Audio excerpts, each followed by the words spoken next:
இந்துக்களே புரிந்து கொள்ளுங்கள், இப்பொழுது உங்கள் நாடுகளில் இருக்கின்ற வளமை கூட இந்து சிவிலைசேஷனோட சோசியல் ஸ்பிரிச்சுவல் கேபிட்டலா என்ஜாய் பண்ணிட்டு இருக்கீங்க.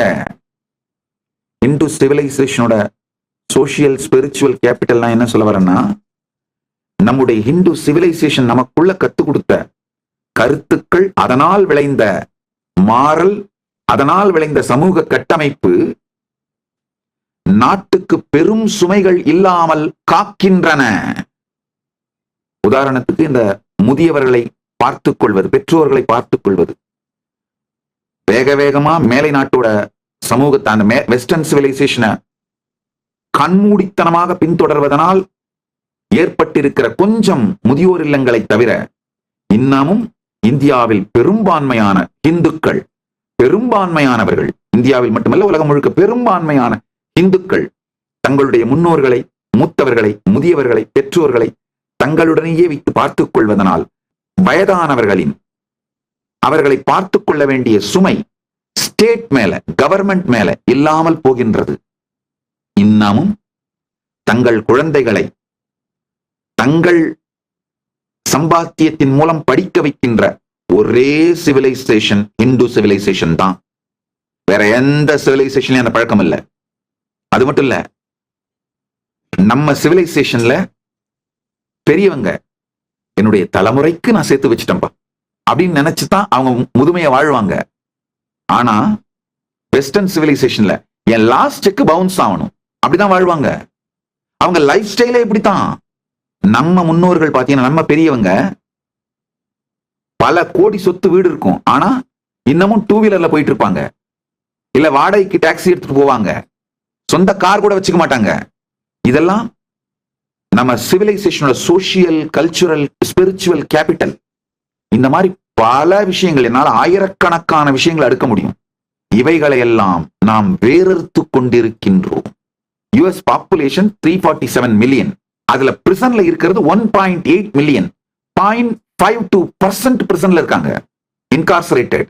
347 மில்லியன்ல 1.8 மில்லியன் அப்படின்னா 0.52% இன்கார்சரேட்டட், ஜெயில இருக்காங்க. இந்தியால 1.46 பில்லியன் பாப்புலேஷன், ஜெயில இருக்காங்க வெறும் 5,30,000. 0.036% தான். நல்லா புரிஞ்சுக்கோங்க, 0.036%, நாட் ஈவன் 0.1, 0.036% தான். இந்த மாதிரி லோ இன்கார்சரேஷன் ரேட்டுக்கு ஒரே காரணம் புரிஞ்சுக்கோங்க, நம்முடைய ஹிந்து சிவிலைசேஷன் நமக்கு கொடுத்த social, spiritual, moral, cultural capital. வேக வேக வேகமா வெஸ்டர்ன் சிவிலைசேஷன் நோக்கி போறீங்க. அது மாதிரியான லாஸ் ஏற்படுத்துறீங்க, அது மாதிரியான ஈகோ சிஸ்டம்ஸ் ஏற்படுத்துறீங்க, அது மாதிரியான டவுட்ஸ் ஏற்படுத்துறீங்க. சொசைட்டி, ஒவ்வொரு மனிதனுக்கும் ஃபால்ஸ் பிராமிஸ் கொடுக்குறீங்க. கவர்மெண்டே உங்களை எண்ட் பாத்திர முடியும்னு முடியாது.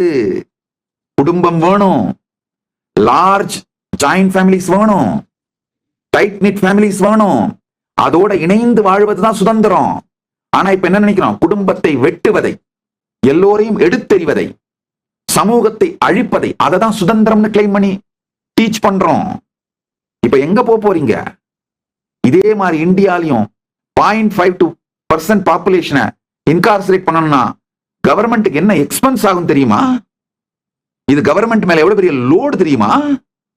கவர்மெண்ட் மேல இருக்கிற லோடு மொத்த லிஸ்டிங் எடுத்தோம்னா, வயதானவர்களை பார்த்துக் கொள்வது, இந்த பென்ஷன், எல்டர்ஸை பார்த்துக்கிறது, எல்டர்ஸுக்கு மென்டல் கேர் கொடுக்கிறது, குழந்தைங்களை படிக்க வைக்கிறது, அவங்க ப்ரொடக்டிவான சிட்டிசனா மாறுற வரைக்கும் அவங்களை படிக்க வைக்கிறது, அவங்க ரிட்டையர் ஆன பிறகு அவங்களை பார்த்துக்கிறது.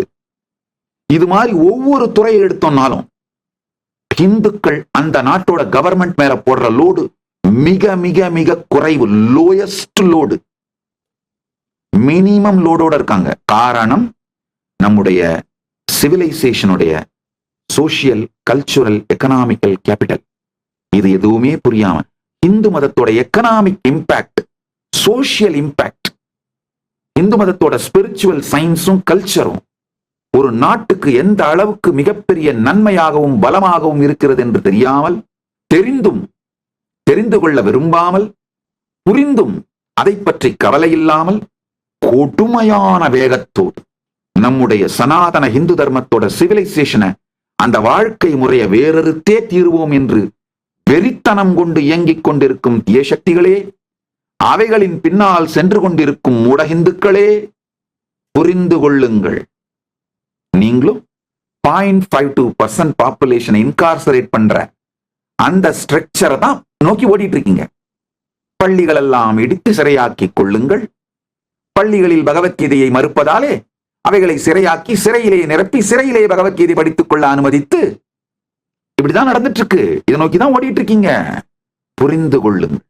இந்த புத்தாண்டில் ஆன்மீக விழிப்பு, உயிர்மை, நமக்குள்ளும் நம்மை சுற்றி நடப்பவற்றையும் ஆன்மீக விழிப்புணர்வோடு பார்க்க துவங்குங்கள்.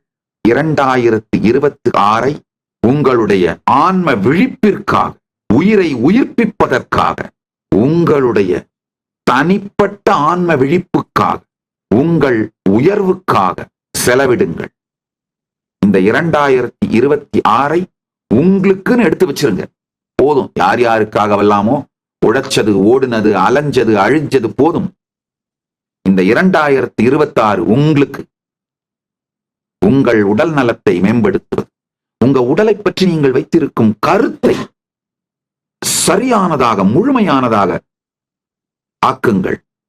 அப்ப தானாவே உங்கள் உடலை பற்றி நீங்கள் வைத்திருக்கும் கருத்து முழுமையானதாக ஆனாலே உங்களை அறியாமலேயே நீங்களே காலையில 4 மணிக்கு எந்திரிச்சு யோகா பண்ண வந்துருவீங்க. பிரம்ம முகூர்த்தத்துல தூங்கக்கூடாது. என்னுடைய பயாலாஜிக்கல் கிளாக் பர்ஃபெக்டா வேலை செய்யணும். அதோட இணைந்து என்னுடைய உடம்பையும், உடம்பின் செயல்கள், வாழ்க்கை முறையை அலைன் பண்ணிக்கணும் அப்படின்னு கரெக்டா சனாதன இந்து தர்மத்தின் மரபு வாழ்க்கை முறைகளான பிரம்ம முகூர்த்தத்தில் யோகமும் பூஜையும் தியானமும், சூரியன் எழுந்த பிறகே உண்பது, சூரியன் சாய்ந்த பிறகு உண்பதில்லை, மாமிச உணவு நார்மல் உணவாக மாறக்கூடாது, உங்களுடைய உடல், மனம், உயிர் இவைகளை பற்றி நீங்கள் வைத்திருக்கும் கருத்துக்கள் முழுமையானதாகவும் சரியானதாகவும் நேர்மையானதாகவும் மாற வேண்டும். அததான் ஆன்ம விழிப்புணர்வுன்னு சொல்றேன். நீங்க உங்க வாழ்க்கையில வேற ஒன்னும் பெருசா சாதிக்க வேண்டியதில்லைங்க. உங்க உடல், மனம், உயிர், வாழ்க்கை இவைகளை பற்றி வைத்திருக்கின்ற கருத்திலே தெளிவு வந்தால் மட்டும் போதும். தானாவே இந்த பிரபஞ்சத்தின் இயக்கம் தர்மத்தோடு இணைந்து உடலும் மனமும் உயிர்மையும் உச்சத்தில் இருக்கின்ற இனிமையான வாழ்க்கையை வாழ ஆரம்பிச்சிருவீங்க. வெறும் இந்த 28 நாள் மட்டும் எனக்கு கொடுங்க. எனக்கு கொடுங்கன்னா நான் உடனே உங்களை ஆசிரமத்துக்கு வந்துருங்கலாம் கூட கூப்பிடல. அப்படி வந்திருக்க முடிஞ்சா வாங்க. கைலாசா திருவண்ணாமலையோட கதவுகள் திறந்தே இருக்கின்றன. ஜனவரி 1ஆம் தேதியிலிருந்து 31ஆம் தேதி வரைக்கும் இலவசமாக பரமசிவ சேனை நிகழ்ச்சி நடக்குது.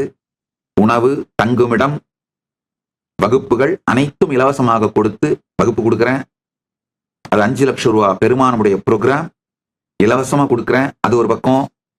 2வது, இந்தியா முழுக்க யாத்திரை பண்ணணும்னு நினைக்கிறவங்களுக்கு, பரிவிராஜ யாத்திரையா போகணும்னு நினைக்கிறவங்களுக்கு இந்த 1 மாத வகுப்பையும் இலவசமா கொடுத்து, 5 லட்சம் ரூபாய் பெருமானுடைய வகுப்பையும் இலவசமா கொடுத்து, நீங்க யாத்திரை போறதுக்கு குறைந்தபட்சம் 1 லட்சமாவது ஒவ்வொருவருக்கும் செலவழிக்கின்றேன்.